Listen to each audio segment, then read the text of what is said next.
You showed a talent for art at an early age. What inspired you to pursue it as a career? Well, I always knew I would do something in the arts. Um, my mother, and like most mothers, um, and my father were pretty much like, okay, we know you have a talent for art and we know you're really good at it, but can't you find a job where you can kind of do it and get paid a regular paycheck? Because they knew the risks that were out there. It is a risk. My first art teacher led me to my favorite art teacher, which was Rita Owens. I actually went to high school with Dana Owens, who is Queen Latifah, and Queen Latifah's mom was my teacher. Rita Owens was my arts magnet teacher in high school, which was like accelerated and talented and gifted art students throughout the town got to go to this summer arts program that she taught. And she was fantastic. She was a big encourager to go into a field of art. And she was the one who wrote my letters for recommendation to go into art school. So I graduated high school going getting into Fashion Institute of Technology, Parsons School of Design, and Mason Gross here in New Jersey, Rutgers. And I got accepted to all three. At that time, I was big into fashion.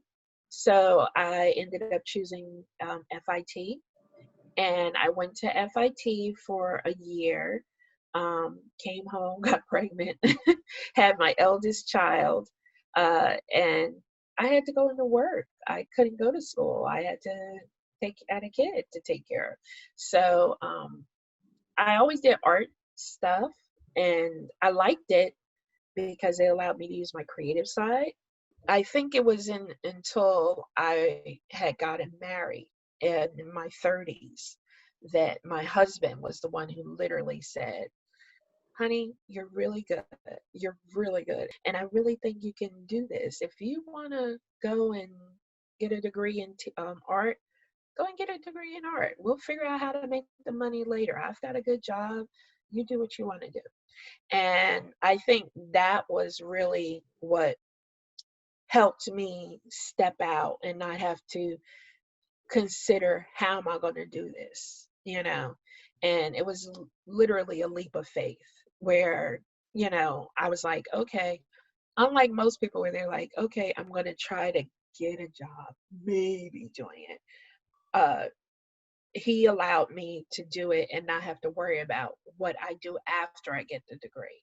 So I went to the community college because it was close to home. It was inexpensive. And the best part of all was the fact that they had some really good teachers there. I thought my community college experience opened me up to, okay, I really like this school thing. I'm not bad at it. Let me go on to a four-year institution. And then I went to Rutgers. And honestly, I didn't figure out what I was going to do after the degree until the end of undergrad. So, and then I said, well, I'm almost there. I'm not quite where I want to be technically. So I went to University of the Arts, grad school, and then while in grad school, I said, okay, I can maybe teach. And then my big break at the end of grad school was my thesis show. The thesis came about because I was struggling to find a really good substrate, and the substrate is what you're working on as an artist. I always liked wood.